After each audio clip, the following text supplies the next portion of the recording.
பூக்களின் கருவறையில் பிறந்தவள் நீயா? பூவுக்கொரு பூஜை செய்ய பிறந்தவன் நான் இல்லையா?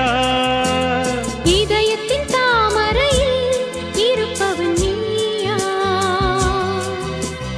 தாமரைக்குள் வீடு கட்டி தந்தவள் நான் இல்லையா?